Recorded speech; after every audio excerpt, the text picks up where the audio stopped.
Hi, Trevor here, reflecting on life through music. Thank you for stopping by.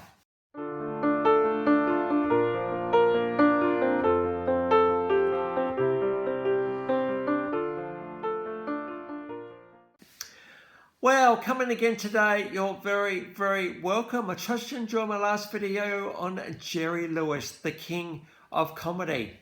Of course, for some of his career, he partnered up with Dean Martin, and they had a pretty amazing career on the screen.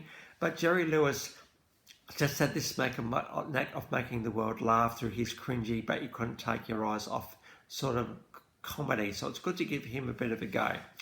We're going from there to 1935 in Bondi Junction in Australia. J.O.K., Australian rock pioneer. In fact, this guy was so big that he was the first Australian to tour the US and to make the top 40 over there. He was brought up in a musical family, and it was discovered that he had a bit of an intelligence about him, but because of that, he was getting bored at school, and so there was a bit of misbehaviour and a bit of humour happening.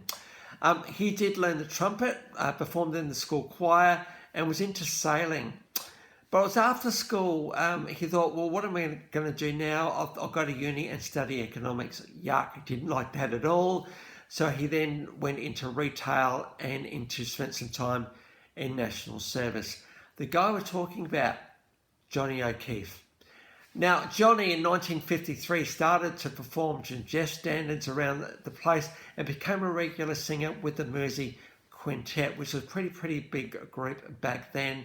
But his world changed in 1955 when he saw Bill Haley and his Comets singing 1, 2, 3, 4 o'clock rock around the clock. He thought, hey, you know what? I love rock music. I love this thing.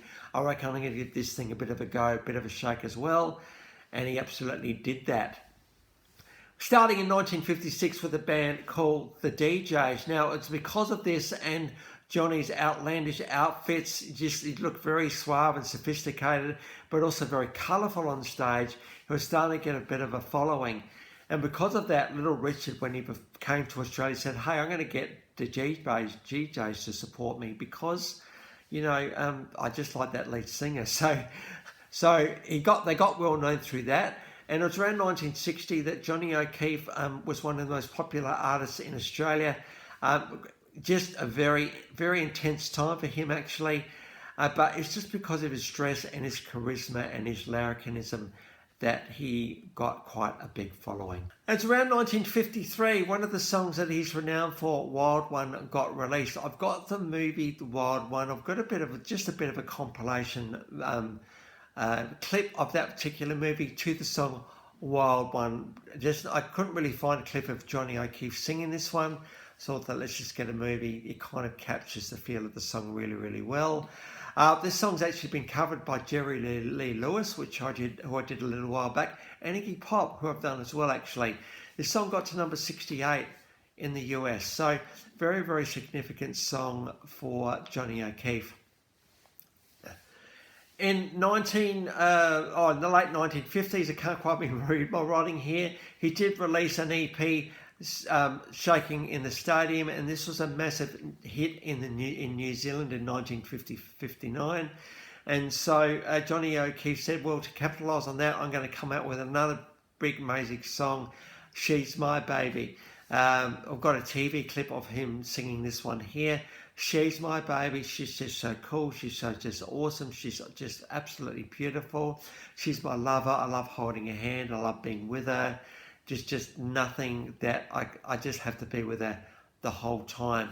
And this is the beautiful thing about love, isn't it? And love and affection and romance is that we just want to be with that person because it just make our life, make our world, and just really complete us in many ways. 1960, the song went to number 1, Come On Take My Hand. We got a TV version of that one. And actually, I also missed 1969, one of his big songs, Shout. Shout for the A. Shout. It's just a really classic Johnny O'Keefe song, this one, and really did actually catapult him into superstardom at this point. I've got a couple of live versions of that one below. In the late 1960s, Johnny wasn't too keen on following the trends too much. So he sort of went into more of the cabaret circuit at that point. But a song came out a little bit later in 1961, I'm Counting on You. A beautiful TV version of that one. Just shows a bit more of the mellower, I suppose, romantic side of Johnny O'Keefe, and just how good his voice absolutely is. Now, he was an incredible singer, this guy, had an incredible stage presence, and he just enabled Australian rock to take root. And so Australia owes a lot to Johnny O'Keefe in many, many ways.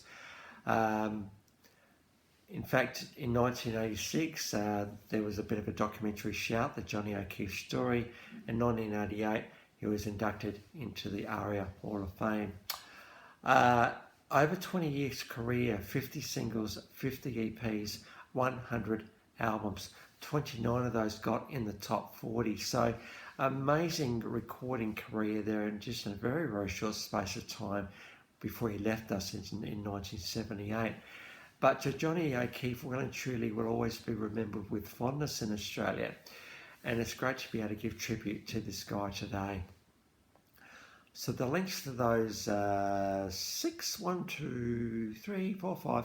are in the description below. And I've also included my last video from Jerry Lewis. So if you want to recap on him, feel free. Well, if this is your first time to Live Reflections through Music, or you come back for another one, how great to see you all here. Well, that's it for today. Next time we're going to get on to this pairing that happened a little while back, John and Vangelis. So until then, I'll catch you around. Bye for now.